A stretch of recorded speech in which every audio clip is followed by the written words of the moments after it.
Today I want to show you how to wash your mousepad. So, if your mousepad is so dirty that you can actually draw on it, it's probably time to wash it. For this guide I want to show you how to wash normal mousepads. If you have any special ones with electronics in them, this method is probably not going to work, but for the most of us this is the best way to wash it. If this is your first time watching my channel, I'm Tor.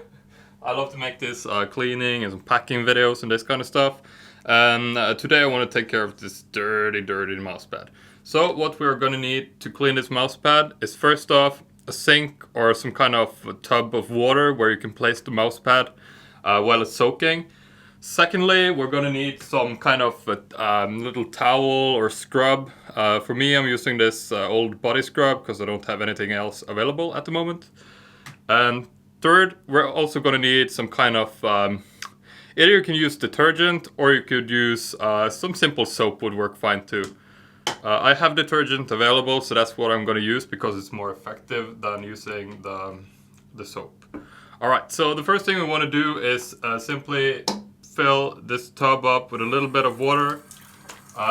Alternatively, you could also make a little mixture of your soap as well as some water.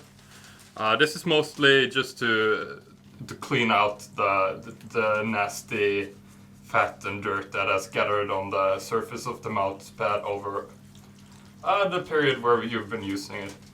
So right now I'm just gonna scrub everything. As you can see here, the water is already dirty and brown, so it's high time to wash this mousepad.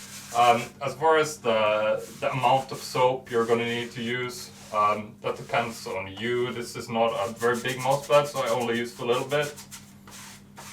Oh my god, it's so nasty. Look at this. This has probably not been washed in over a year. It's kind of shameful putting this out on the internet. But I guess if it's helpful for you guys, I'm happy to do it. Yeah. Alright, let's get rid of this nasty water. Alright, so it's time to soak out the rest of the water. At this point the mousepad is getting pretty clean, so I just want to get rid of the last remaining parts of nasty, dirty stuff. I wanted to mention the water I'm using is about as hot as I can handle without it hurting. I mostly wash only the surface of the mousepad. That's because I've heard other people say that there may be some stickiness that will be lost if you wash underneath it too much. I'm just going to give it a quick rinse underneath. And now we move over to the drying part. Now I have a full video where I go over how to dry things quickly. You can watch that. Otherwise I'm just going to hang this up while I move on to the next thing I want to wash, which is the keyboard. So head on over to that video and I will see you over there. Thanks for watching this one. Subscribe if you like what you see.